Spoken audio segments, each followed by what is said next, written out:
কেমন আছেন বন্ধুরা সবাই? মিষ্টি একটা ব্লগে সবাইকে স্বাগত জানাই। সকালবেলায় উঠে একটু মনটা খারাপ ছিল, কারণ রাস্তার ধারে ফুল বসানো ফুল গাছগুলো পুজো দেওয়ার জন্য কোনো দিন ফুল পায় না। এরা সকালে হাঁটার নাম করে রাস্তার ধারে ফুল গাছগুলো থেকে ফুল তুলে নিয়ে যায় প্রতিদিন।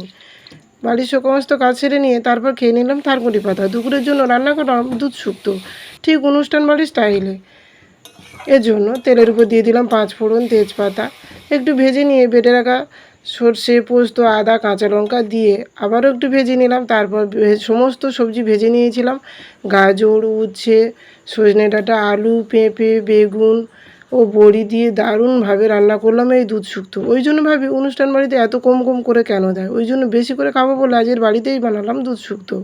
বিকালে চলে গেলাম মাঠে একটু নাড়া তুলতে, যেহেতু এখন গ্যাসের সংকট চলছে তাই মাঠে গিয়ে একটু নাড়া তুললাম। আর আজকের প্রচণ্ড গরম পড়েছে তাই গ্লুকন্ডি জল নিয়ে গেছিলাম, একটু জল খেলাম।